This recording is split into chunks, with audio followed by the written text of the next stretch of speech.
Hello, nerds!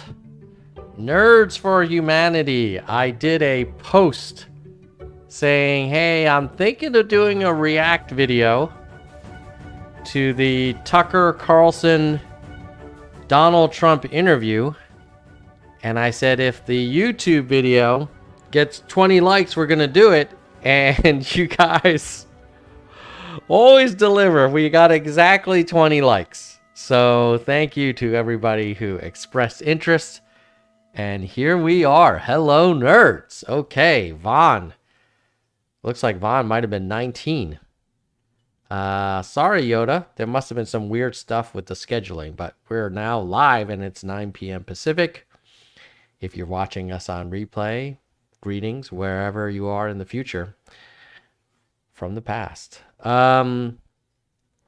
Aubrey is ready to go. And Jackson, double decker, you were here yesterday too. So pleasure to have you back, Jackson. And thanks for being a channel member. All right. So I don't have a ton of time because it's almost 9 p.m. here. It means it's very late wherever you are as well. So we're going to jump right into the video, and hopefully there's a way that I can play this, yes, at a little bit higher speed, because it's a 46-minute video, and knowing my desire for commentary, it'll take a lot longer. So let's get into it. By the way, before we do that, we have to acknowledge that Donald Trump has been booked in the Fulton County court system at the county jail, and he did post bail for $200,000. He used a bail bonds company, and it just made me wonder, like, ooh, if he skipped bail, does the bond company send like a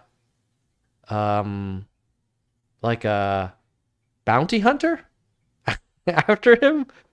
Oh my God, like, what's that guy? Dog the Bounty Hunter? That would be a very good episode. So before we get into the interview, we should show, if you haven't seen it, there is now an official mugshot of Donald J. Trump, which you can see right here in all its splendor. That is the former commander-in-chief, former president of the United States of America, being booked out on bail for like 91 counts across 4 indictments.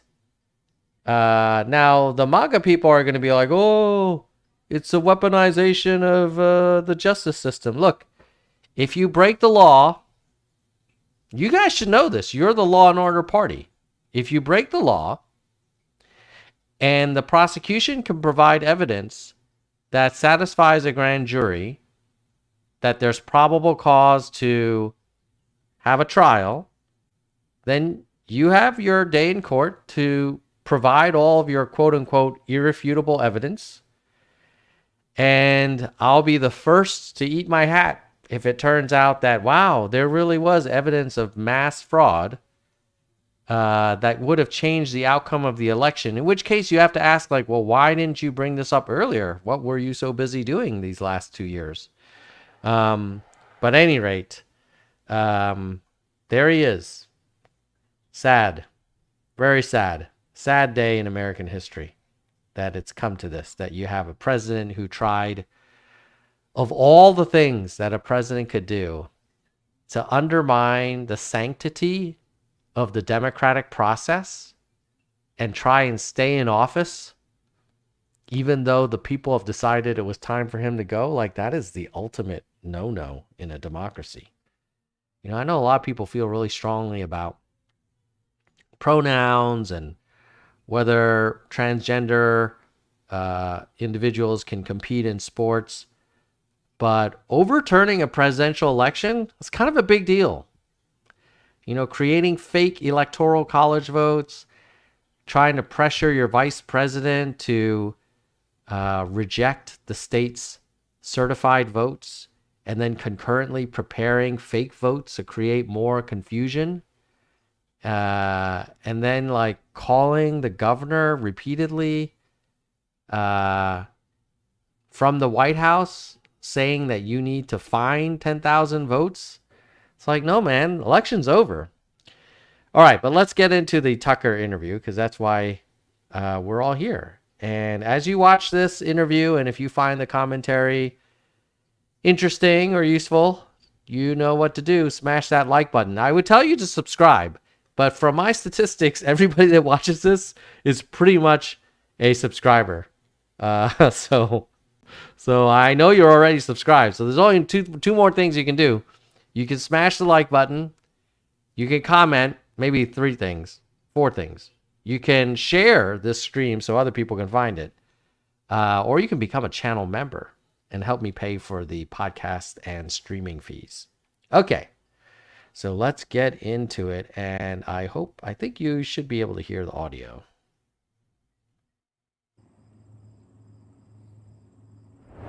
All right, there we Mr. go. President, thanks for joining us. Thank you. Why aren't you at the Fox News debate tonight in Milwaukee? Well, you know, a lot of people have been asking me that, and many people said you shouldn't do them, but you see the polls have come out, and I'm leading by 50 and 60 points. And, you know, some of them are at 1 and 0 and 2. And I'm saying, do I sit there for an hour or 2 hours, whatever it's going to be, and get harassed by people that shouldn't even be running for president? Should I be doing that?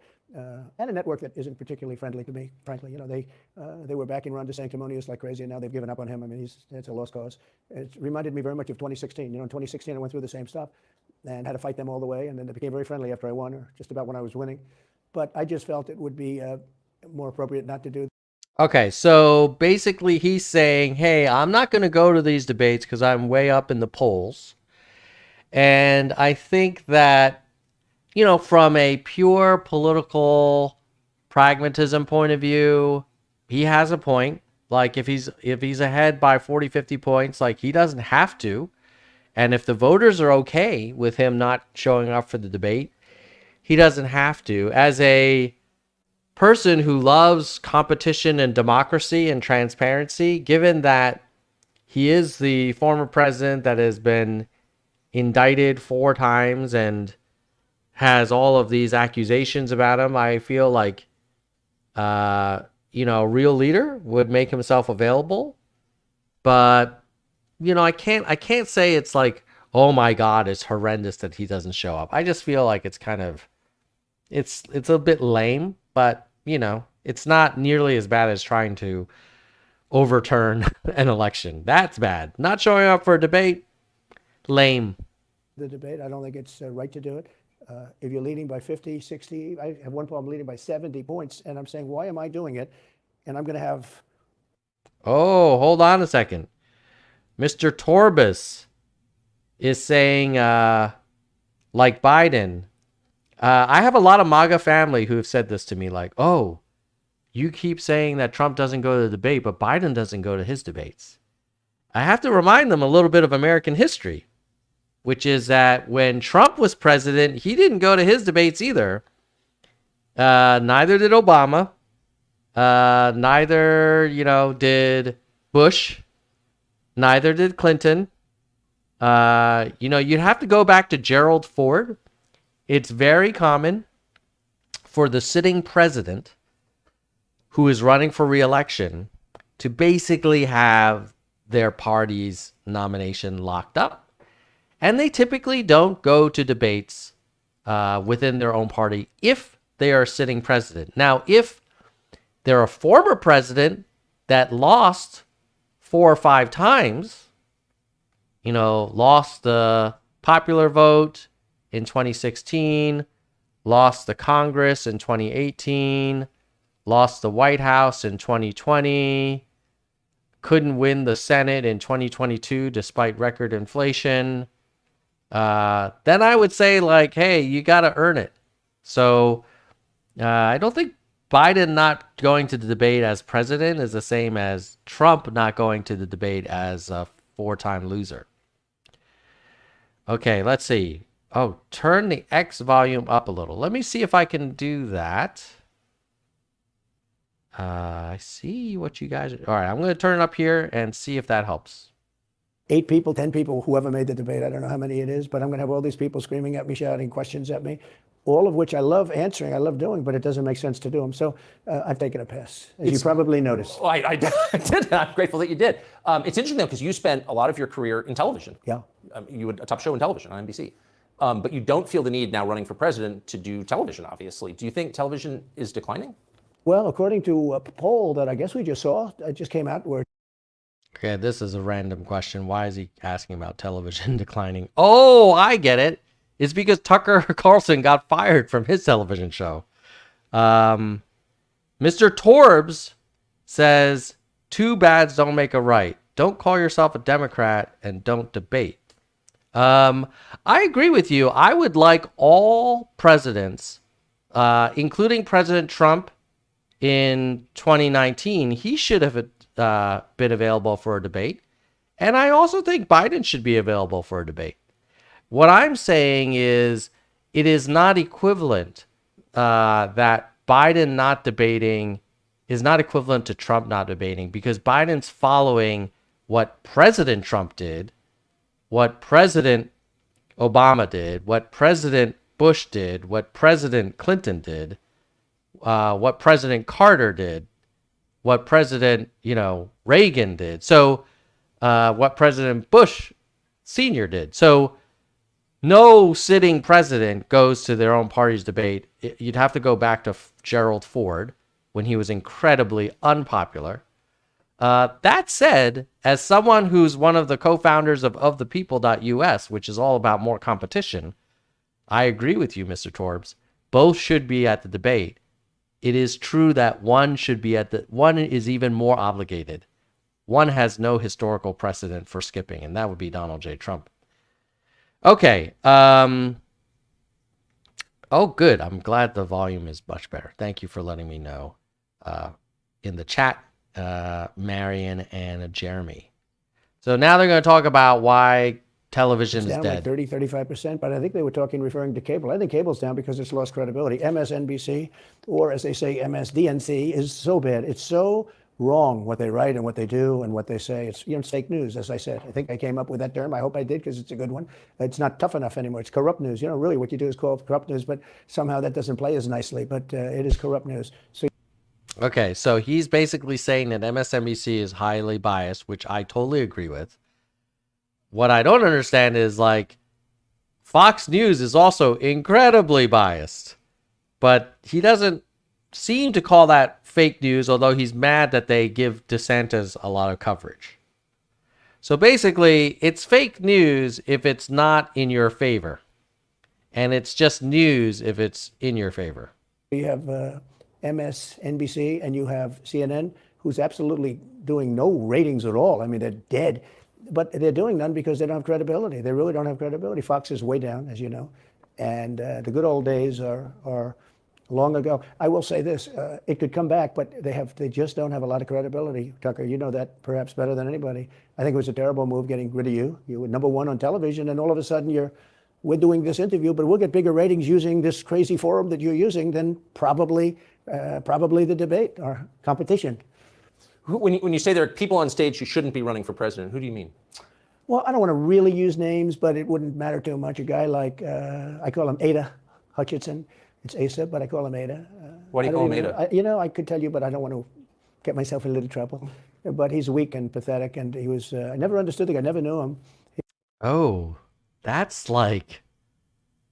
why does he call Asa Hutchinson Ada? Is it because it refers to the American Disability Act? Is that what he's saying? And I'm not sure what he means by calling Asa Hutchinson Ada, and why, if he explains it, he'll get into trouble. But I presume he's trying to suggest that Asa Hutchinson is a disabled person, which is classic bully Trump being kind of an a-hole. But, it's Trump. He was the governor of Arkansas, not a very popular guy. I don't know how but that state is such a great state. The people are so incredible in that state, and they love me and I love them. How does this guy get elected governor of Arkansas? But he's nasty always. Oh, interesting. Marion is suggesting Ada as a woman. I don't know. Freaking Trump, dude. What a, like, this kind of name calling. I literally have a child in middle school and they don't act like this. It's so, oh, okay, to kind of emasculate them. Yeah, wow, that's great. Good old Trump. He's like a classic 1980s. Who's that guy from Back to the Future that was kind of a bully, I think? You know who I'm talking about? Back to the Future bully. Yeah, Howard Biff. That's kind of something that Biff would do, right? You guys remember Biff? Yeah, it's kind of like a Biff move. Anyway, I digress. And has been a guy like Chris Christie, a guy left with a 8%, think of it, 8% approval rating in New Jersey. Now he's running for president. And he runs solely on the basis, oh, let's get Trump. He's like a savage maniac. He's like a lunatic. And that's all he talks about. His poll numbers are very, very low. He's about 2%. What's he like? You know him well. No, I've been friendly with him over the years, but I couldn't give him a job because I just never trusted him very much. I was just never one of his people that really. So here's the interesting thing. Trump says he never offered Christie a job, although I'm pretty sure Christie was leading the Trump transitional planning effort. And then Christie says that Trump offered him a chief of staff role and Christie turned it down.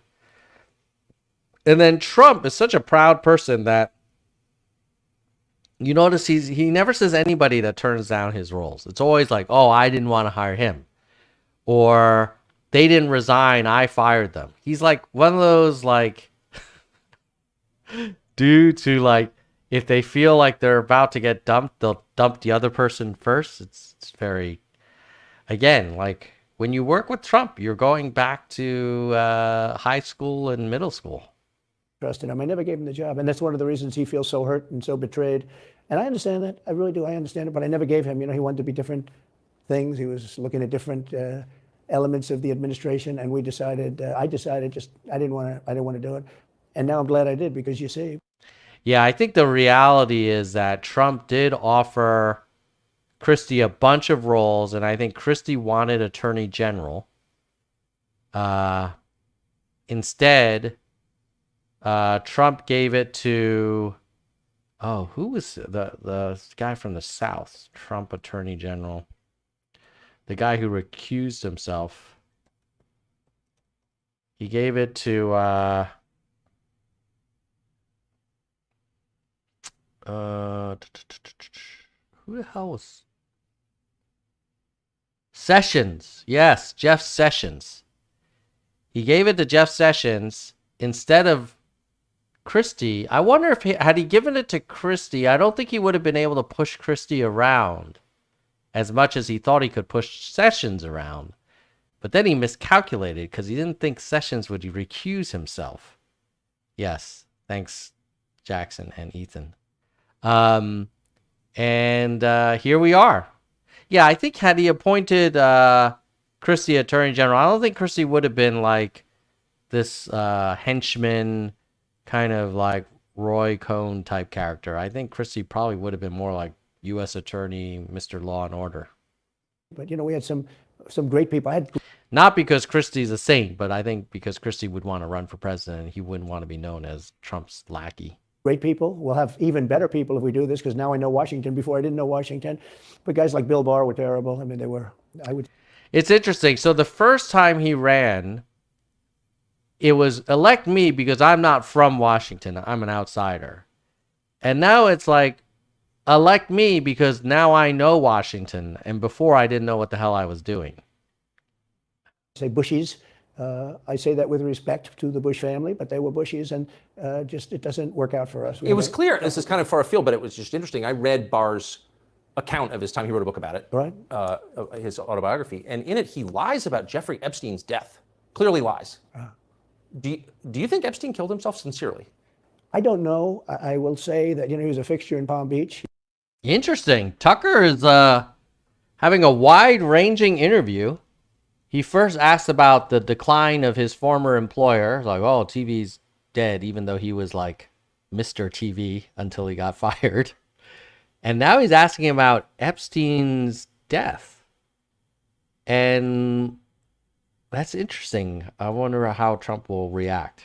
Yeah. I don't know what Barr said about it either. I have no idea what he said. What did he say? He killed himself, probably? He said he killed himself and that they were going to do this investigation. They never did the investigation. It's never been public. well, and they hid it. And like, why are they doing that? And didn't clearly do- Barr knew.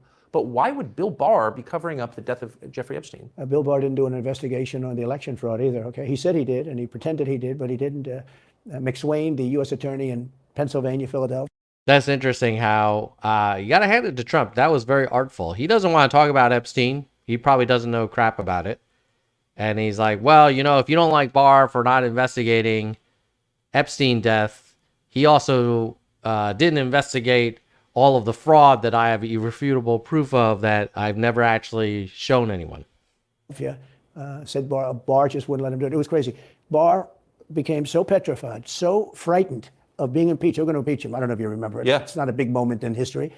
But they said, we're going to impeach. You know, they play a much rougher game, the left, the lunatics. And they were going to impeach Bill Barr. And he was petrified. Now, how do you not get impeached? Don't do any of this stuff. But he didn't do the job there. I don't know what he did with Epstein, but possibly he didn't. Do you think it's that. possible that Epstein was killed? Oh, sure, it's possible. I mean, I don't really believe. I think he probably. Yeah, that's interesting that Trump has a very clever narrative for why he lost. It's never, I lost. I lost. It's, well, my attorney general didn't investigate because he was so terrified of these Democrats of being impeached. It's like, oh, I didn't lose Georgia. I have a video of people putting suitcases through, but I can't bring it to court and it doesn't hold up after 3 recounts. But now, Donald, you're going to go to court again and you have the opportunity to bring all your evidence. Yeah, I think that's very accurate, Ethan, that he has convinced himself that the lies he tells are true. I think at some point he's just like, yes, I won. And that's it. And now everything, you're going to bend every fact you can to say that you won. Committed suicide. He had a life with, you know, beautiful homes and beautiful everything. And he, all of a sudden, he's incarcerated and not doing very well. I would say that he did, but there are those people, there are many people, I think you're one of them, right? But a lot of people think that he was killed. He knew a lot on a lot of people. He was killed. You think so? I think the closer you look, I'm not a conspiracy person at all. Tucker Carlson says he's not a conspiracy person at all. That is the line of the interview so far. I believe everything I hear. But yeah, the closer you look into it, I mean, the Attorney General of the United States, your Attorney General clearly lied about the Epstein death. Yeah, and he was. Why? He was certainly. It wasn't well done. They had no cameras. They had no anything. Everybody was sleeping, and you know, a case could be made. Look, I'm not going to get involved in it, but I can tell you, a case could be made either way. But it certainly wasn't the most well-run place. So the reason I'm asking you is I'm looking at the trajectory since 2015 when you got into politics, you know, for real, and then won. It started with protests against you, massive protests, organized protests by the left, and then it moved to impeachment twice, and now indictment. I mean, the next stage is violence. Are you worried that they're going to try and kill you? Why wouldn't they try and kill you, honestly? They're savage animals. They are people. Oh my God. I do think that there are deranged people out there that would want to cause harm to Donald Trump. I know for a fact that there was a man that tried to kill Nancy Pelosi and then ended up hammering her husband's head with, and the Law and Order Party doesn't seem to care about that. But both sides are the victim of this massive polarization where each side is convinced that the other side's supporters are complete lunatics and out to get you. My view is that there's no lunatic here. There's a narcissist that has no ethics, that's very insecure, and cannot accept that he lost and is willing to drag the country down a very dangerous path for his own vanity. That doesn't make him evil, but it makes him very dangerous. And his supporters, I feel, are misled, and they truly believe in their heart of hearts that they're trying to save the country. And they truly believe in their heart of hearts that the Democrats are trying to destroy the country. And so that's what happens on January 6th. You get a bunch of people that really think that they're trying to save the republic, when in fact, they're trying to do the most undemocratic, anti-constitutional thing you can think of, which is obstruct the peaceful transfer of power. So it's such a great irony, and it's sad, but we can thank this guy. People that are sick, really sick. You have great people in the Democrat Party. You have great people that are Democrats. Most of the people in our country are fantastic, and I'm representing everybody. I'm not just Republicans or conservatives. I represent everybody. I'm the president of everybody. But I've seen what they do. I've seen the lengths that they go to. When they make up the Russia, when that's exposed and they go down, and Barr should have gone after them, and other people should have gone after, and they did very late, because the Durham report came out. It was fairly good. It could have been a lot tougher, I guess, but it was fairly good. But it explained how corrupt it was. Now, a lot of MAGA people, including members of my MAGA family, when they say to me, well, Russia, I remind them that the U.S. Senate Republican-led Intelligence Committee published a whole report on Russia's attempt to interfere with the 2016 election. And so this notion that Russia is a threat to the United States and many other countries, I think if you ask the Ukrainians, they would agree, is that somehow Russia is like a friend to the U.S. is so strange, that the Republican Party mantra is now like, oh yeah, Russia's no big deal. It's like, really? Could you say that China is a bigger adversary or competitor? Yes, definitely. But that doesn't mean Russia is some kind of saint. Like, they have absolutely tried to interfere in our elections. Now, could some people say we've interfered in other countries' elections? I probably would believe that. That doesn't change the fact that Russia tried to interfere in ours. I'll tell you who did a great job was the Inspector General Horowitz. He did a phenomenal report. You didn't have to go to him. He did it on Comey and on, I guess, McCabe and some others. And it was a vicious, it was basically a true report, how bad they are. But these people are sick people. These are people that I think they hate our country. You want to know the truth? When you see open borders, when you see these policies that they have, answering, I love doing, but it doesn't make sense to do them. So I've taken a pass. Shit. As you probably, he was the governor of Arkansas. Some great people. I had great people. The U.S. attorney in Pennsylvania, Philadelphia, said Barr. At all. I believe everything I hear. But yeah, it could have been a lot tougher, I guess, but it was fairly good. But it explained how corrupt it was. I'll tell you who did a great job was the Inspector General Horowitz. He did a phenomenal. So unfortunately, I lost our place on the video, but I think I found it back again. What I was going to say is that when he says these people, these Democrats are sick people that hate our country, he's basically, now he's got to remember, he's the former commander-in-chief. He's the leader of the Republican Party, the second largest party in the country. And he's telling his followers, those other people hate your country and they're sick and dangerous. So should we be surprised that some of his followers then show up in elected leaders' houses with hammers and make death threats over the phone and break into the Capitol? Like, I'm not saying that he needs to play patty cake, but you could say, hey, they're terrible, they're misguided, they don't know what they're doing. When you say this, my political opponents are sick and hate our country and are trying to destroy our country, you're really crossing a line. And you're playing with fire, and we know what happens when angry, misguided people are whipped up by this guy. Phenomenal report. You didn't have to go to him. He did it on Comey and on, I guess, McCabe and some others, and it was a vicious, it was basically a true report, how bad they are. But these people are sick people. These are people that I think they hate our country. You want to know the truth. When you see open borders, when you see these policies that they have, and so many other things, it's so sad to see.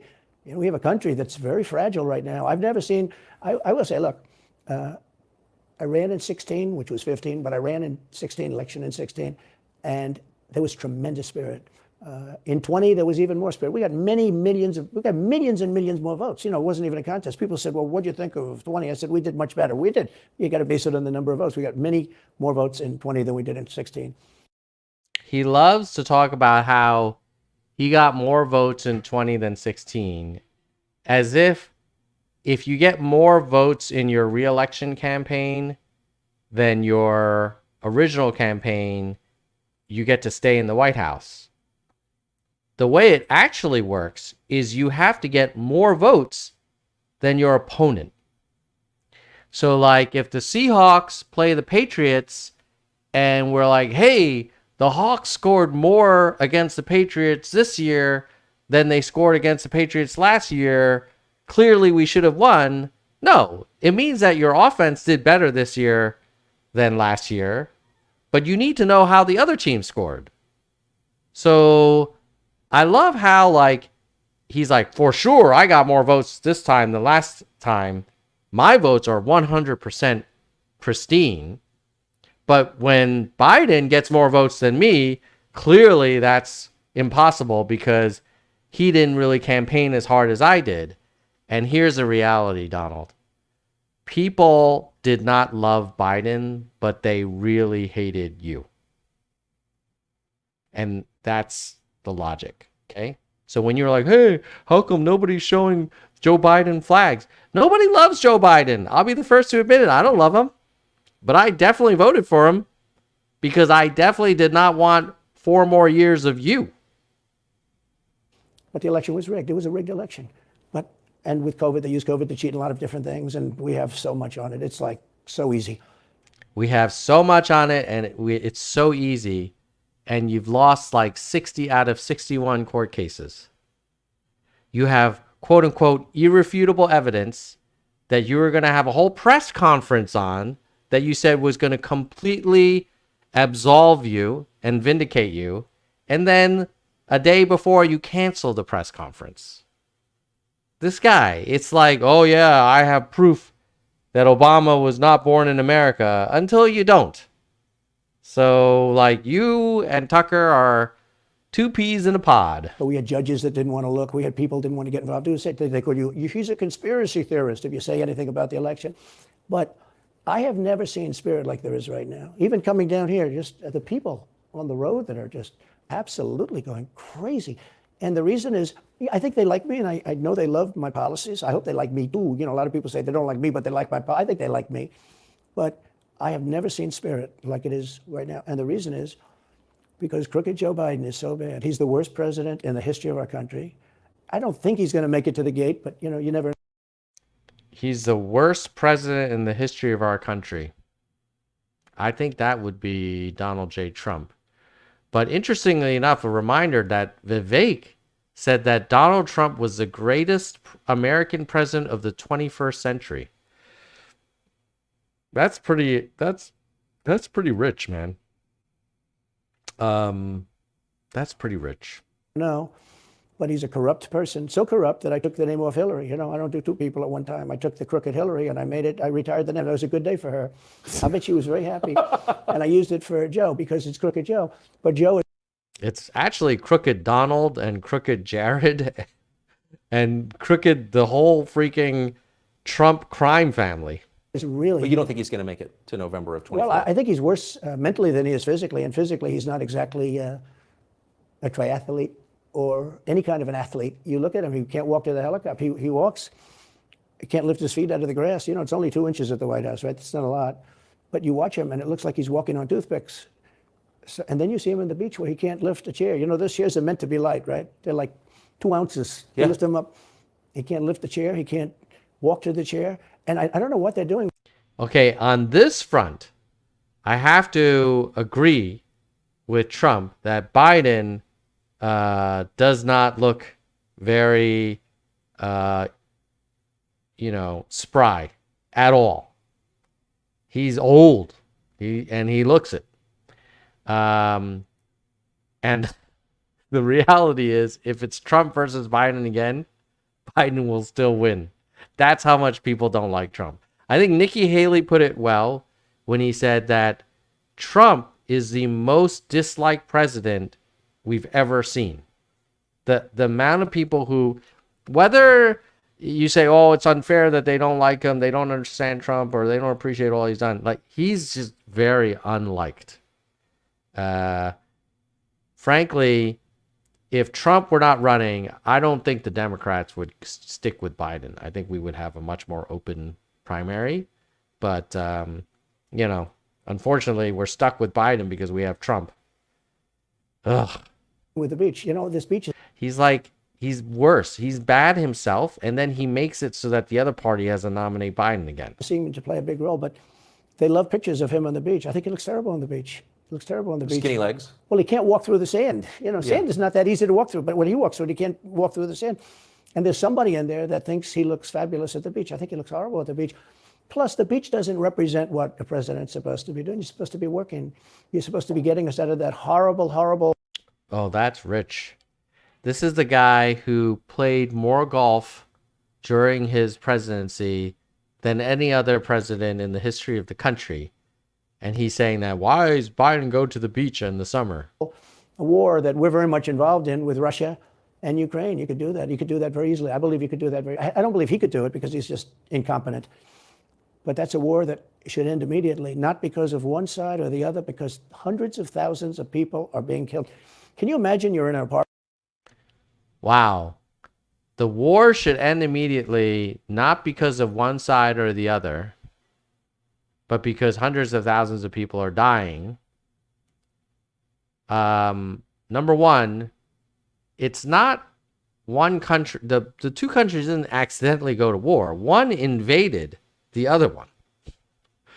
But by saying like, oh, there's great people on both sides, we should just stop the war to stop the death, then you're basically saying Russia should be able to keep the land that it acquired illegally. Apartment house, and rockets are going into that building and blowing it up and knocking it down. And why should anybody, human beings, whether they're Russian or Ukrainian or whatever they are, it's got to be stopped. And it can be stopped very easily. It would have never started. If I were president, it would have never started. So back to... What is the logic behind that? If Trump were president, Putin would not go into Ukraine because what? Putin would think that Trump is tougher on Russia than Biden would be? Like, why does he say that? I'm curious. Let me know in the chat and the comments. Why do you think Trump is so sure that if he were president, Putin would not have tried to seize Ukraine? I suppose if I had to defend Trump, maybe he would say, well, because Putin would know that Trump would never allow Ukraine to join NATO, but I didn't think there was any active NATO application from Ukraine to join NATO. So that would have been seen from afar. And maybe if Ukraine announced that they were applying to NATO and NATO announced that they were considering them, then I could see why maybe there's some story there for why Russia would have been like irked to invade it. But that would have happened whether it's Biden or Trump. So I don't see why Trump suddenly has some special relationship with Putin. Biden, I'm interested. So you think he's failing? He obviously is failing. I think it's clear to everybody. But that would make Kamala Harris the candidate? Well, not really. I mean, I guess they'd have maybe a free-for-all. A lot of people say she has to remain for certain reasons, the candidate. She has to. I don't think that's true, actually. I don't think that other people would stand for it. She has some bad moments. Her moments are almost as bad as his. I think his are worse, actually. Yeah. But she seems pretty senile, too. She speaks in rhyme. Kamala Harris is senile. Really? I think Kamala Harris is a terrible candidate. Doesn't come across as authentic. But I don't think I would call her senile. This dude, I wouldn't call him senile either. I think he's just a dangerous narcissist who has no self-control. and is very insecure. You know, it's weird. It's weird. But she has bad moments. And In rhyme? What do you? well, the way she talks, the bus will go here and then the bus will go there because that's what buses do. And it's weird. The whole thing is weird. This is not a president I don't think that rhymed. of the United States future. And I think they probably have some kind of a primary and other people will get involved. Newsom, right? I mean, Could be. I mean, you know, I always got along well with him, believe it or not. But could be him, could be somebody else. He's got a big load on his shoulders because you look at California, what's happened. But I don't know if the American people really, the people. What do you mean? What has happened to California? I actually live in California. It's quite nice. They vote for him. I don't even know if they care. You know, you look at so many of the things that are going on, and people don't seem to be. In the old days, if you had a bad record, it meant a lot. Today, if you have a bad record, it doesn't really mean anything. You know, he looks good. He's a nice-looking guy, speaks well. But Biden, every time you watch him talking, it's like he's walking on eggs. You're waiting for him to collapse, and he almost always does. And I got to know the leaders. You're waiting for him to collapse, and he almost always does. That's not true. Biden's old, but he doesn't almost always collapse. What is he talking about? Of all of the countries, essentially, but the big ones. And the bigger, the tougher the leader. You know, it's like, sort of, I guess maybe that's. Actually, I'm playing this at 1.25 speed. I'm so glad we're not watching this at regular speed because I actually think Trump is kind of rambling on like bit like an old grandpa who kind of is going to forget what he started talking about. The way it's supposed to be, but I got to know President Xi of China and Putin and Kim Jong-un. North Korea did a great job with North Korea, kept us out of a nuclear war. We would have 40,000 dead soldiers right now. They'd drop a nuke right on top of the military base, but we have 40,000 soldiers over there. All right, guys. So just in case you missed that, Trump just said that had he not been president, there would be 40,000 dead American soldiers. That had, I guess, had Hillary Clinton been president, we would have gone to war with North Korea. I don't know. She was Secretary of State, so I'm pretty sure she realizes how sensitive things are. Again, I'm not a huge fan of Hillary, but I don't think it's for sure that if Trump weren't in the White House, 40,000 people would have been killed by the North Koreans. What we do know is that when Trump was in the White House, he totally botched the COVID response and couldn't make up his mind if vaccines were good or bad, but got secretly vaccinated with his wife and kid in the basement. Refused to wear a mask because it made him look weak. Got COVID, then had to get airlifted to the VA hospital. This is that we know is true. And I did great. I got along with him great. It's that's a positive. You know, the press said he said nice things about Kim Jong-un. I also said horrible things at the beginning. Horrible enough that he wanted to talk. And we talked and we met in Singapore. We met actually twice. And we had unbelievable meetings. I know him very well. We were in great shape with him. What do you think he and Xi and Putin think of Biden? I think they can't believe it. I think they probably say this is some kind of a system. You know, they had great respect for our country. They respected me. They had great respect. All right. How many people here think that the leaders of other countries respected Donald Trump? I don't think they respected him at all. I think they kind of laughed at him behind his back. I think the whole world was embarrassed by this man and shocked that he became president. Thank God we weren't the only country that did crazy things, because you had UK doing Brexit, and there was some craziness all around. But yeah, the idea that somehow all of the international leaders think Biden's totally nuts and loved Trump is delusional. For our country when I was there. The reality is they're probably not super impressed with either, but they definitely don't like Trump. And people are going to say, oh, that's because he was tough with them. No, man. They don't like Trump because they don't respect his intellect, and they don't respect his temperament, and they don't respect his knowledge of world affairs. They probably also, in fairness, got a little bit of a light treatment from previous presidents, but they definitely did not respect Trump, and they probably didn't trust him. Every one of them. Look, if you go to North Korea, you take a look at what happened. You know, the Olympics was dead. South Korea spent billions on the Olympics. Nobody was going to go. They didn't want to get blown up. They called me and they said, "We are going to let the Olympics proceed." This is North Korea. I said, "You should go into the Olympics. Put your athletes in." It wasn't like, they were big on athletes because, Famine. But they went in and they actually participated. And within about 2 days, the entire thing was sold out. And if it wasn't me, that would have never happened. But I got along very well with him, and that's a positive thing. He does have massive nuclear power, by the way. And if Hillary would have gotten in, or if the Obama thought process continued, it would have been a nuclear war, absolutely, with North Korea. He was expecting to go into a war, and it would have been a nuclear war. So do you think the rest of the world looks on at Biden and thinks someone else has got to be running the government? Well, somebody else has to be. I don't think he's capable of doing anything. Look, when I debated him, I said, how come, and this was in front of probably not a friend of yours, Chris Wallace, he was the moderator. Not a friend. I said, why is it he wants to be Mike, but he doesn't have the talent? It's one of those bitchy little man. He wanted to be his father, but he didn't have the talent of his father was great as father. Oh, little Freudian slip there by Trump. He wanted to win the approval of his father. Little fussy man. His father interviewed me in 60 Minutes. It was actually Look at these two. It's like a total Biff love moment. Gross. So gross. These two. 10. Can you believe it? No, I totally believe his father had talent. Oh my God. Oh my God. Woo!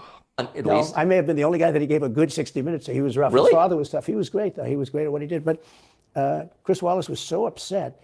He was guarding this guy who wouldn't do a show, by the way. He wouldn't do. I didn't mind Chris Wallace because Biden wouldn't do a show. And it was very obvious. He kept asking him and asking, but he wouldn't do the show. So I figured he's got to like me. But he came from a different planet.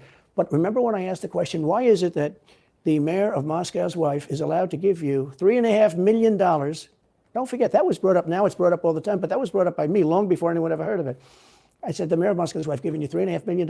What did you do to deserve $3.5 million? To Biden. And Chris Wallace said, this has nothing to do with the debate. I mean, he got in the way of the question. No, it was crazy. And I said, well, wait a minute. He got $3.5 million from the mayor of Moscow's wife. Now, people forget that, but if you go back and take a look, you will see. And Chris Wallace didn't want me to ask that question. I said, I think it's a very appropriate question. It turned out to be much more appropriate than people thought. Amazing. So do you have a preference in, assuming you're the Republican nominee and all goes as you plan it to go, do you have a preference in who you run against? In many ways, I'd love to run against him because his record's so bad. It's still horrible when you look at inflation and everything else, but others also have very bad records. I mean, California's a bad record, so, should it be Gavin or should it be somebody else? When I look at San Francisco, what's happened to that incredible city? That was one of the greatest cities in the world just a short while ago, and now. Okay, so I forgot about this allegation about the $3.5 million. For one thing, reminder, he's making an accusation that Russia corrupted the Bidens. The same guy that's like, why do you guys keep talking about Russia? But of course, when it's about his political opponent, he's happy to talk about Russia. So, okay. $3.5 million from former mayor of Moscow's wife. Trump claimed that Biden's son Hunter got $3.5 million payment from the wife of former mayor of Moscow. Why is it, out of curiosity, the mayor of Moscow's wife gave your son $3.5 million? So let's do the fact check.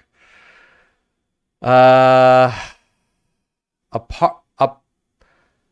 partisan investigation conducted by Republicans, whose report was released this month, alleged that Buturina, a Russian businessman and wife of former mayor, sent $3.5 million to Thornton, and that payment was identified as a consultancy agreement.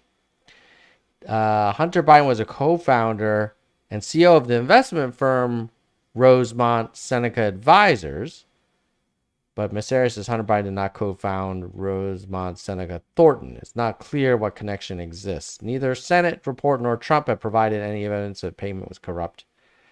Okay, so I would say that in fairness to Donald, now that we also know that Hunter is a real piece of work, he's probably okay. He's questioning it. But I would refer this to the Department of Justice, which now has a special counsel who was upgraded. The original U.S. attorney, I believe, was appointed by Trump himself. So let's let Wise do his thing and see what happens. But I did want to acknowledge that he didn't just make up the 3.5 million story. It sounded, that's the problem with Trump. He has such poor credibility on so many issues, like, drinking bleach or drawing Sharpies around meteorological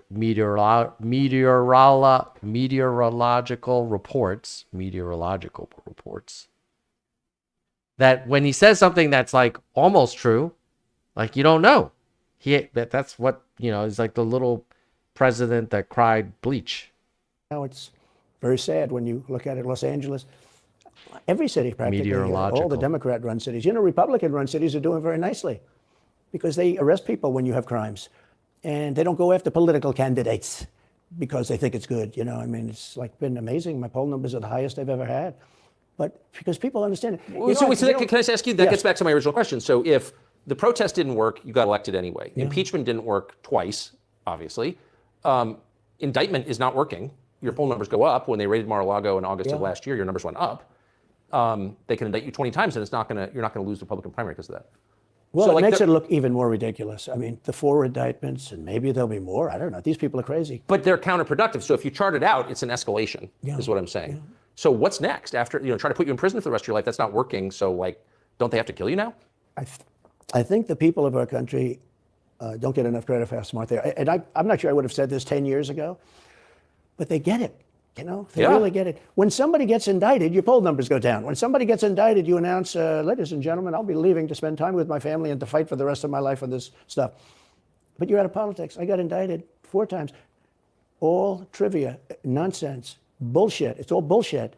It's horrible when you look and you look at what they're doing. The boxers hoax. Okay, so I had to do a little bit of fact check on the crime thing, because basically, remember, Trump just said the Democrats, the Democrat-run places, the crime is up, and the Republican-run places, the crime is down. So I found some data, and this is from CDC and Census. And the murder rate of U.S. states grouped by their vote in the 2020 election, the Trump states, the murder rate has gone up considerably from 2000 to 2020. It has also gone up in the blue states, but it's actually gone up more in the red states. And I think the counterpoint to this will be the MAGA people will say, well, the reason the murder rate is up in the red states is because it's the blue-run cities inside of the red states. I think they would say that. But then the problem is there are very few large cities run by Republicans. So it's kind of impossible to know, is there more murders because it's a city, it's dense, has probably a higher concentration of lower income people, or is it because of poor management? So just thought I'd do a little data chart in the meantime. Let me know in the comments. I actually think there is some truth to it that the current Democratic Party has gone a little overboard on leniency when it comes to violent crime.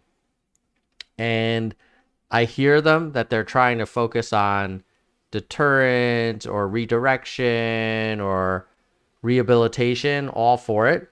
But, if people are attacking people on the street, you can't, there needs to be zero tolerance for that. As a person, as an Asian American, we saw that during the COVID days where people were just getting beat down for no reason.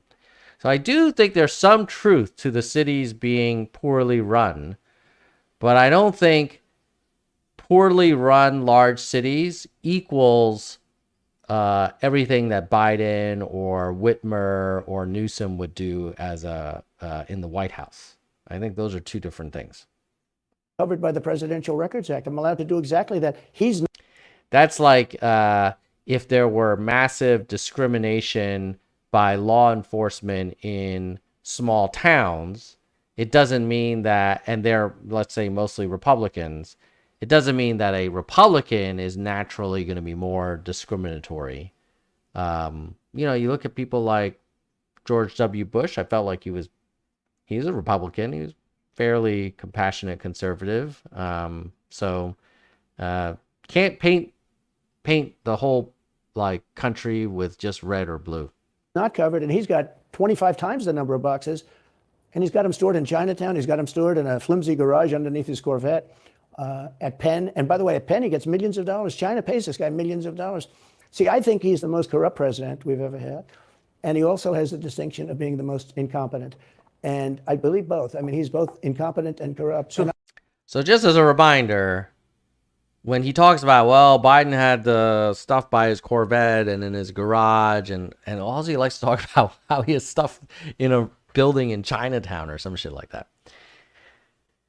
It's probably true that both Biden and Pence, I think, had to return classified documents that somehow made it into their possession when they left their office.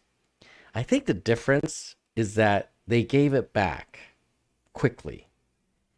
It's sort of like, oh, you go to the store, you forget to pay, or you didn't scan something in the self-checkout, and then beep, beep, beep, the alarm goes off, and then the security guys, oh, what's going on? And then you give them the stuff.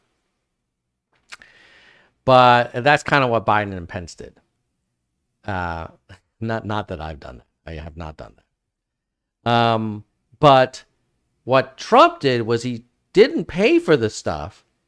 He took it, left the store. They said, hey, we know you took the stuff. Can you give it back? And then he drove off, right? And then had his head of IT bleach all the security footage. That's the difference. It's not that Trump is the first guy to have been found with stuff purposely or accidentally that he shouldn't have had. It's that he wouldn't give it back. That's the irony of it. It's like, bruh, if you had just given back the damn documents, this wouldn't have been a big deal. But because you refused to give it back and then you tried to cover it up, the cover up is always worse than the crime, bruh. I actually believe he's compromised because China knows so much about him. They know where the money comes from. They know where it is, who paid it, and they probably paid it. Well, they do pay Penn, and he gets $1 million. I think he takes $999,000 because keeps it a little bit under $1 million, by a dollar.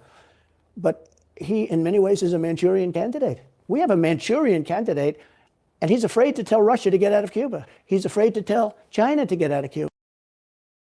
Okay, so on the one hand, he's going to get us into a war with Russia because he's arming the Ukrainians to the hilt. On the other hand, he's afraid of getting Russia angry because of Cuba?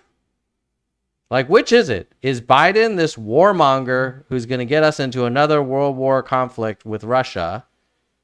Or is he afraid to confront Russia? You can't have it both ways, Donald. He's afraid. China now is building, think of this, China's building military installations in Cuba. The Cuban population of Miami is not too happy because they're never going to be able to go back.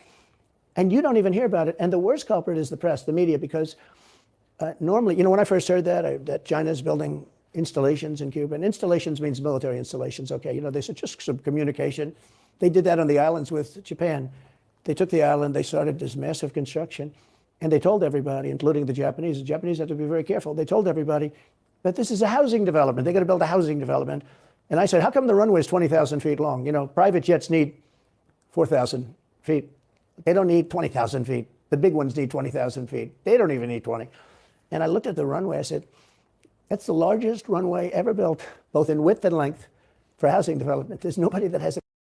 Okay, so quick context here. And this is on Reuters, reporting on a Wall Street Journal article. And it does say that China and Cuba are negotiating to establish a joint military training facility on the island, sparking alarm in the U.S. that could lead to stationing of Chinese troops and other security operations 100 miles off the Florida coast. So in this case, I think Trump is right to point to this, and I would be curious to hear what he would do about it. Now, if the argument is how dare China put a military base near us with the permission of the country, there is a precedence for this. The U.S. actually has military bases around lots of other countries, including China, like in South Korea, as an example. Now, what's unprecedented is that nobody has ever tried to do that to us other than, I think, the Russians during the Cuban Missile Crisis. Now, I don't think, as far as I know, the Chinese are not trying to put missiles on these places, but certainly it is kind of jarring to have any country put anything near our country. Actually, I think Jackson said it already. Yeah, that's true. I think the MAGA folks would say, well, that's okay because it's us. And we stand for democracy and law and order and the rule of law. But it's different when it's China. I kind of agree with Trump a little bit on this one. I feel like China should not have put this military installation in Cuba. Now, the counterpoint would be like, well, then why can the U.S. put military bases all over?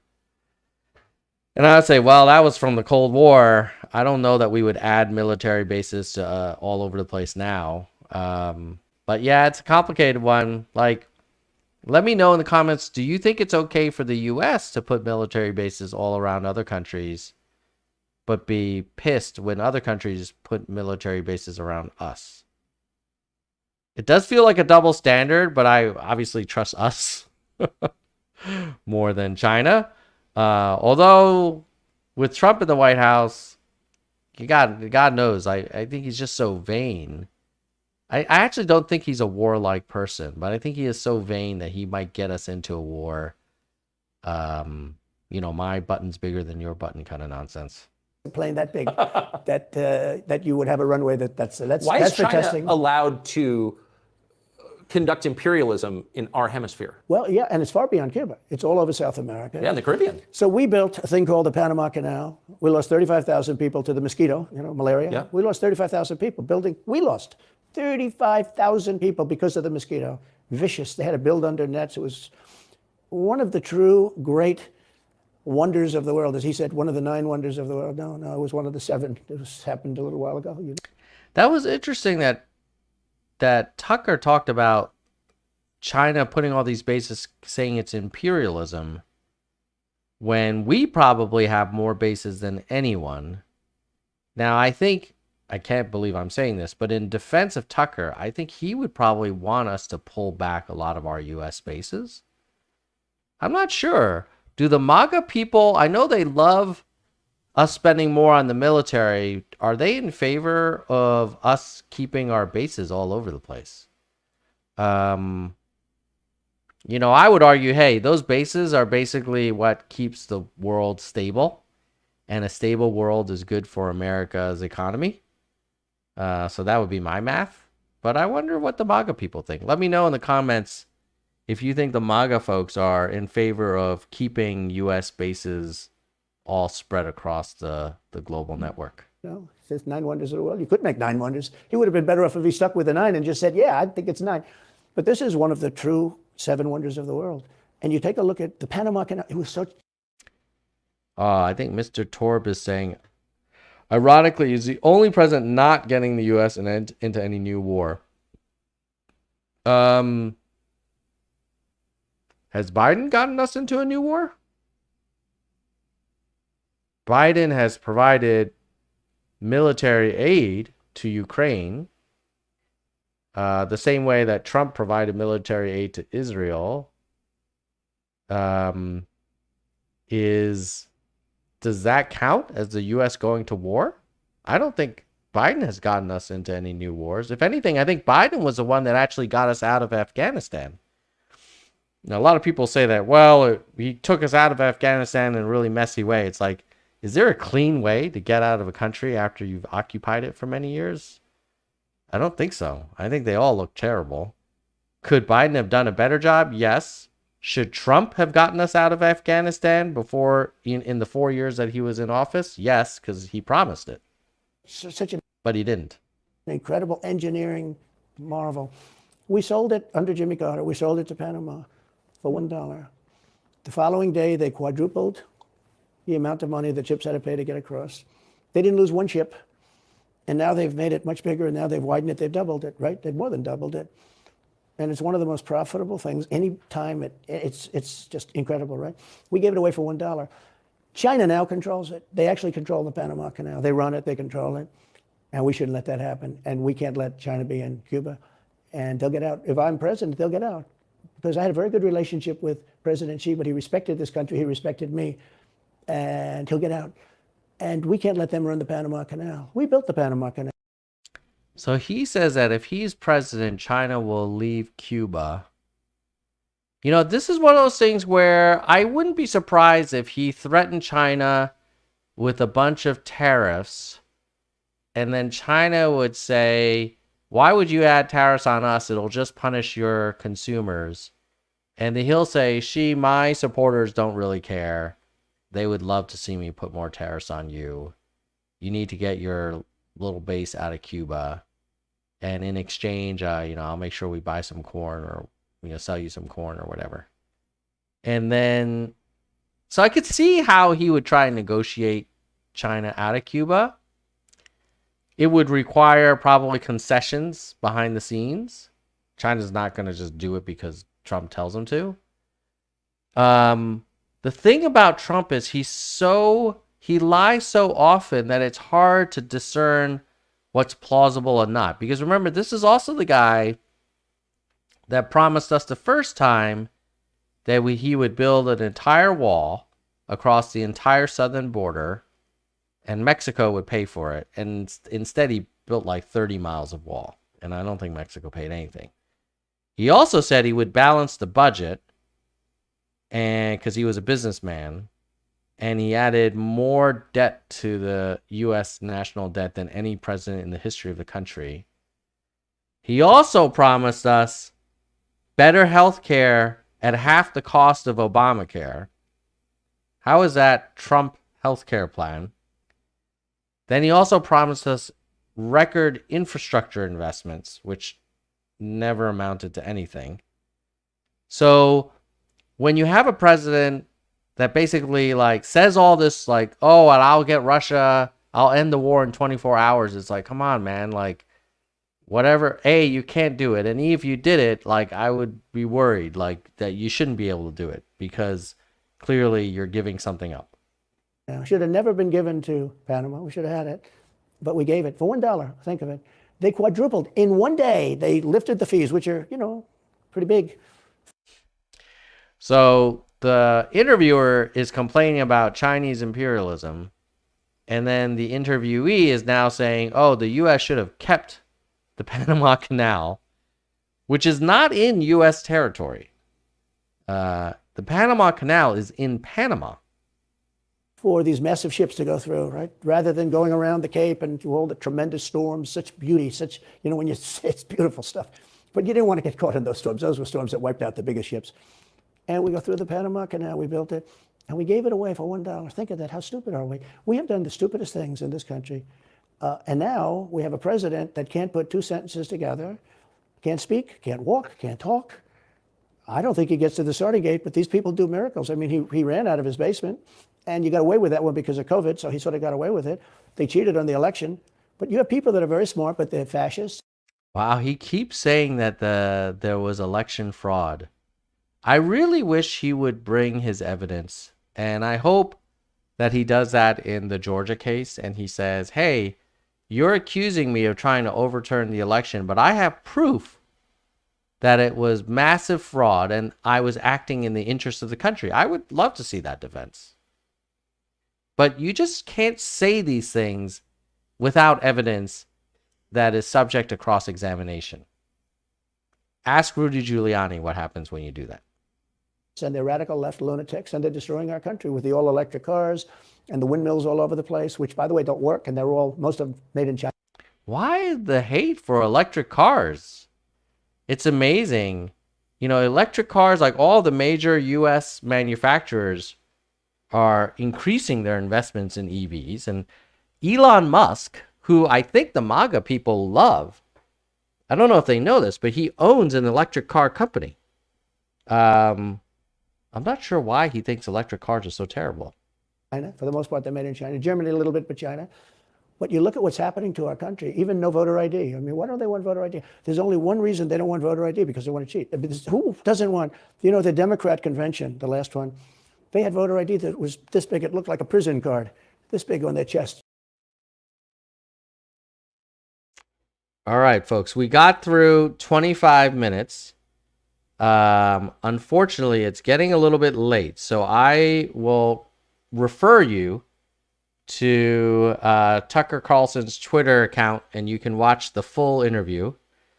And what are my takeaways? Let's give a little going away music. My takeaways of the interview is that it was way less entertaining than the Republican debate. So if you're trying to decide, oh, hey, I've got a little time, should I watch a Republican debate or I should watch the rest of this Tucker Carlson interview? My God, the Tucker Carlson interview was a big letdown. It was basically him repeating all of his nonsense. So if you love Trump, it's not that good because he's not saying anything new. And if you have TDS like me, it's like, oh God, this guy, please stop talking. So wouldn't recommend this interview unless, let me know in the comments if you think the last 15 minutes are amazing, but the first 25 minutes were just kind of like watching an old movie too many times. But watching Vivek and Pence and Haley and Christie mix it up and watch them scrap, that's entertainment. So, by the way, I also did a live stream yesterday with my takeaways from the Republican debate. Check it out. Hopefully this was useful to you, and I want to thank the channel members. Jeremy's saying go to this. I can't, man. It's also 10 p.m. over here. I'm sure it's probably just as late or later wherever you guys are watching it. But let me thank the channel members, and then what I'll do is I'll watch a few more minutes after I thank the channel members. But if there's a particular moment in the interview that you think is amazing, let me know. But so far, it's like it's very taxing to listen to this man because there's just no new information from Trump. It's the same stuff over and over. All right, our biggest supporter, and if channel members, like, they help make this channel possible and help me keep this thing going. They help me pay for the podcast hosting fees and the streaming fees, and they just basically help me ensure that, like, me spending time doing this, like, people value it. So Soldier One, our biggest supporter, highest level. Next level down after Soldier One is Kristen Slevin and Bike VPs. The next level under them are the Hardcore, and they are Gene, David, DK, Jekalego, Kirsch, Mr. History, Mona, Vaughn, Yang, Dean, Galessa, Jay Perrin, Dana, Jason, Daniel, Mickey, and Unkio. And then at the entry level, it's only $1.99 a month. Click that join button. Is Lisa, Brandon, Sophia, Doris, Emerald, Ben, Ira, Elizabeth, Shoni, Dr. William, Karen, Mai, Brittany, Lori, Wana, Kevin, T, Jeremy, David, Nicholas, Mike, Zig, Roberto, and Jackson. Jackson's here, I think. Let's see, who are the members here? We've got Jeremy, we've got Jackson, we've got Jeremy and Jackson. I think Jeremy and Jackson are the members in the chat right now. Yes. I think I think the rest are non-members, but we still love you. And Vaughn was here earlier. Okay. I promised I would just do a little bit more. So let me pause our going away music. God, I can't believe we're doing this. Are we really going to do this, guys? God help us. This freaking dude. All right. Let's share the screen. Listen to more of this. I'm so glad that we have his mugshot, though. This man. Mr. Law and Order. Well, bring your evidence, bro, because it's time for accountability. Incredible voter ID I've ever seen. That was to get into the Democrat National Convention. But to get into vote, if you buy groceries, if you buy practically anything now, you have ID on a card, credit cards or otherwise. But don't you think it's racist to have to show your ID? Well, they probably say that. They use anything not to show ID because voter ID is pretty. All right. So on this one, I hate to say, I'm not going to say I agree with Trump, but I do agree that there should be both easier voter registration, but also some minimal amount of verification. Now, when I vote, I have to, it gets mailed to me based on where my registered address. So what is he saying? That you can't do mail-in voting anymore? Oh, that's kind of bull. Because then, okay, a good compromise would be if you want some level of identification, like you have to show some ID that says that your name matches your ballot or whatever. I might go along with that if you declare Election Day a national holiday. Because otherwise, if people are like working hourly workers or working in jobs where they can't get out and they're not like living in like the villages or whatever, right? Then it's kind of unfair to require all of these like extra steps. But if you make it a national holiday and give everybody a day off, then I'm all for having them like, yeah, bring your ID with you. Simple. And we could go back, and we should go back to all paper ballots, voter ID, same-day voting. You know, France did it. France had mail-in ballots, and it was terrible. Anytime you have mail-in ballots, you're going to have massive cheating on your elections. Anytime. Well, we do mail-in tax returns. We do mail in massive financial transactions. But again, if you say like same day in-person voting, if it's a paid holiday, a paid benefit, it's just like required that every employer does it. Like I might go along with that. Not just the presidential election. Anytime you have. Isn't that the whole point of them? So yeah. you can Oh cheat? yeah, sure. It's the whole point. That's the whole point. They want to cheat. Yeah. They have to cheat because their policies are so bad that if they didn't cheat, they couldn't get. See, this is so sad because now whenever the Republicans lose, the MAGA people are going to say it was cheating.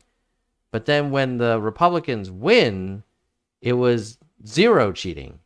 Unless you lose the popular vote, in which case, as you remember, Trump had a whole commission that he organized in 2017 to investigate buses of folks from Mexico voting for Hillary Clinton.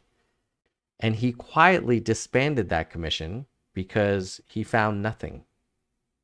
So remember, like, the guy lies all the time. And you and I know that. But a lot of his supporters, I think, I kind of feel bad for them because they really believe that they're trying to do the right thing for America.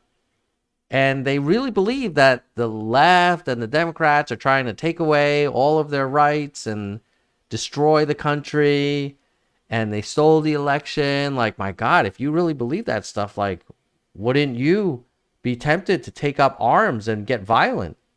And so this is why this guy's playing with fire, because he knows he has influence over people who are ready and willing to be patriotic. And he's saying, hey, if you want to be patriotic, remember that my political opponents are evil and sick and want to destroy this country. What do you think those people are going to do? Elected. Who wants open borders? Who wants high taxes? Who wants high interest rates? Who wants to not be able to use a gas stove or have to drive an electric car, which, you know, you have a 4-hour drive, but the car only goes an hour and a half, so you have to charge it?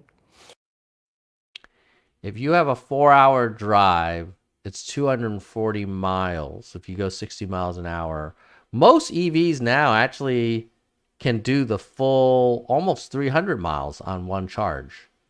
I think if Trump actually tried out an EV, I think he'd be very impressed and he would like it.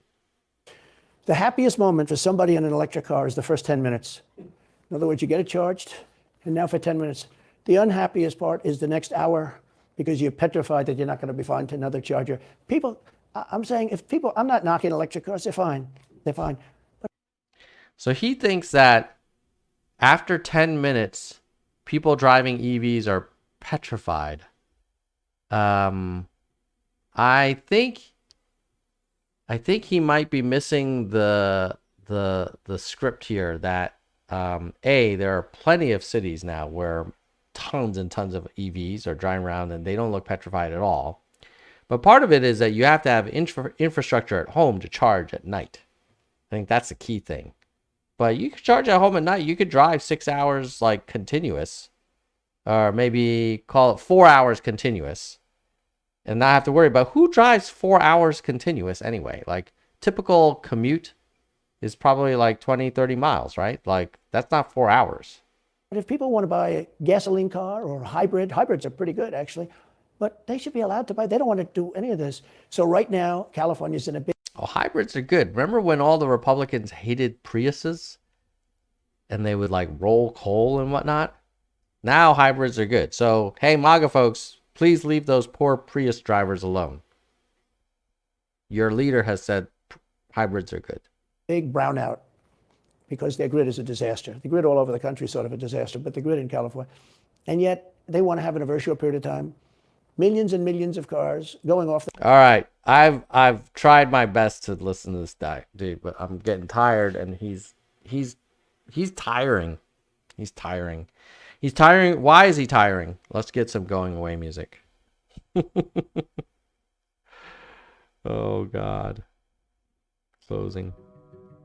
Why is Trump so tiring for many of us? Number one is that he's obviously twisting facts, but I will say that he's clever enough to not be like a complete like telling bald-faced lies. There's always like a little bit of truth in what he's saying. The other reason it's tiring is, there are people out there who are not critically considering what he's saying, and they're just taking it hook, line, and sinker. And some percentage of them may be motivated to take action because of these massive kind of exaggerations or sort of distortions. And to me, if you're a leader, you got to be responsible for the whole country, not just half the country. And when you turn one half of the country against the other, I mean, remember when people were pissed at Biden, the MAGA people were pissed at Biden saying like, oh, how dare he call us extreme MAGA? And your guy calls the whole left sick people who hate and want to destroy our country. And now you're complaining about like, wow, Biden's being so divisive. Biden's divisive? Did you just watch this guy that we saw? So back to why Trump is tiring. He lies, but worse is he is misleading people in a very dangerous scenario where they may become violent. And those people would be acting in their mind out of patriotism and love for this country. And so it's so sad, like he's manipulating them. But he's very clever in that there's always a little bit of truth. So like this whole thing about the border, like, yes, the border is a challenge. It is. And it's because there's a ton of people who have huge, are fleeing violence and poverty. And a lot of that poverty is caused by extreme weather and change to the climate. which I know the Republicans deny. But so I don't blame the people that are trying to get into the country because they're trying to find a better life. It also means that we do need to secure the border. But to say like, oh, the Democrats are in favor of open borders it's not true. Like if you ask, I have voted Democrat. I am not in favor of open borders. Most people in the Democratic Party are not in favor of open borders. Are there some? Yeah, probably. Maybe 5%. The same way, like, probably there's some on the Republican Party that think all kinds of crazy stuff. So hopefully, let's end this on a positive note.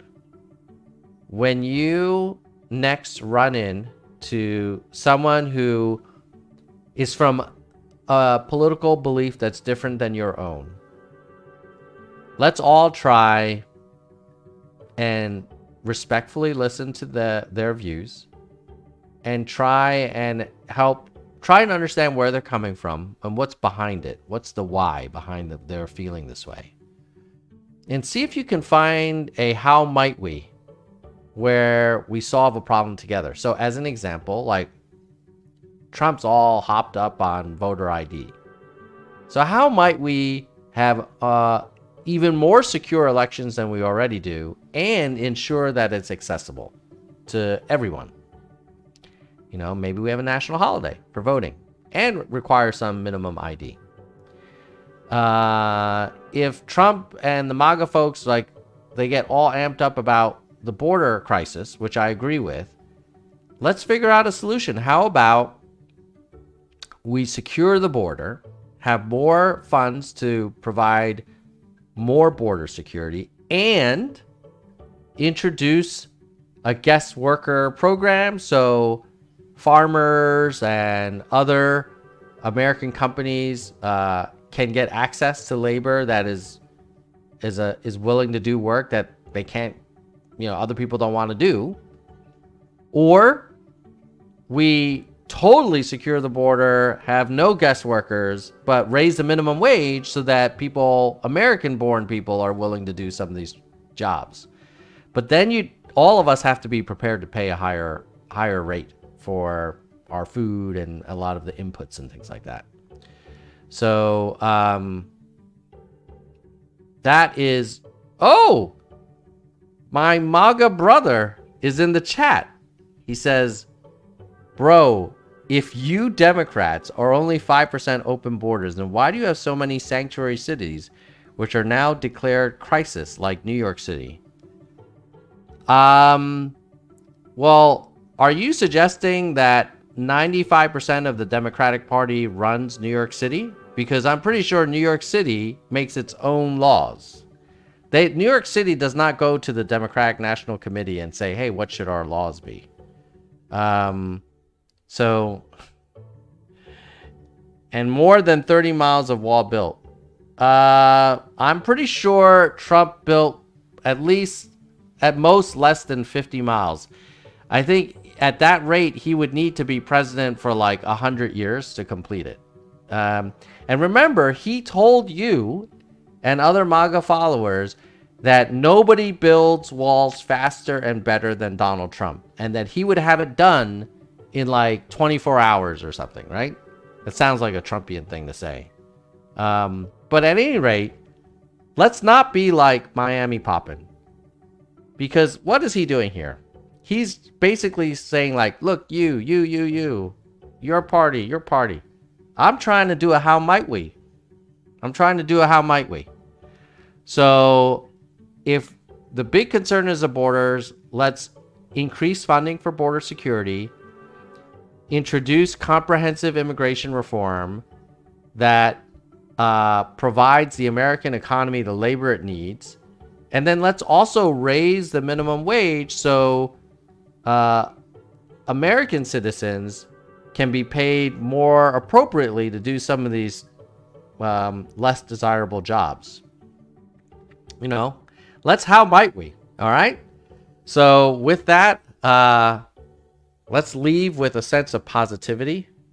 And by the way, so Peter's really fired up. He's like, yeah, go more with the orange border balls. here's the thing, man.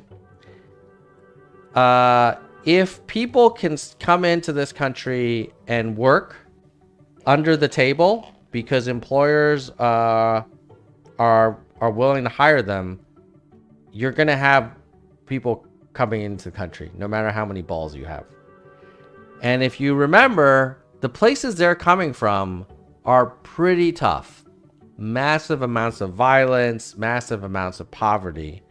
So if you were in their situation, you'd probably find a way around the balls. So I think the solution is threefold. You can secure the border more, so it's a little bit harder to get in. You're never going to seal it off completely. But the second thing you can do is introduce immigration reform, including higher enforcement of employment law. And then the third thing you can do is try and work with the countries where these migrants are coming from to bring a more stable, thriving economy so they become trading partners, and also then the people don't feel like they have to leave and we can spread people out. So that's a how might we. But right now, the spirit of American politics is not about how might we. It's what about you? What about you? What about your party? What about this? So, and sadly, I don't think Trump is going to help us. I don't think he's Mr. How Might We. Wow, Pete's on fire. He said, that's not our problem. It is our problem. It's our problem if other countries, if you live in a neighborhood and one of the houses is burning down and people are running out and trying to get shelter on your property, then it is your problem. So you could try and hide behind your orange balls. It's only gonna be like putting your finger in a dike. It's not gonna solve the problem in the long run. N. Carter, love how level-headed. You know, I'm trying, N. Carter. I'm trying to end the stream on a positive note, and Miami popping is really bringing out like the ultra MAGA craziness. But you know what? Miami popping and a lot of the ultra MAGA, in their heart of hearts, they really believe that they've been convinced that all we need to do is add some more orange balls and all the problems will go away. And they've been convinced that employers on the other side of that wall, in the American side, are not hiring people and giving them wages that are multiples more than they can earn in the countries they're leaving. And Miami Poppin has been convinced that the state of the economies south of our border have nothing to do with the supply of migrants trying to come and leave those countries. But unfortunately, Miami Poppin is wrong. And if he wants to solve a problem, sometimes you need a multi-pronged solution. But that's not quite as catchy as build that wall. Okay. So, engaging says, I think he does that as a way of making anyone that says Russia like, oh, you're the little boy that cried wolf. Russia's a great country. They're a friend of ours. Putin's a great guy. By the way, Putin's latest opponent, the Wagner guy, coincidentally just was in a plane that fell from the sky. This is the person that we're supposed to give Ukraine to. Any rate, good luck to you all. Oh, we ended on a positive note with Pete saying, I like your middle road. Yes, Pete.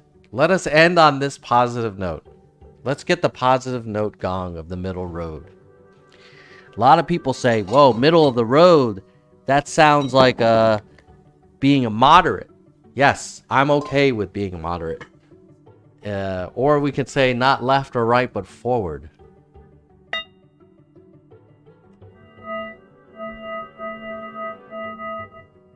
Goodbye, nerds. And if you enjoyed this, please do me a solid, like and share. We need to get more people aware of our great conversations. Thank you for helping grow the channel. Keep it real.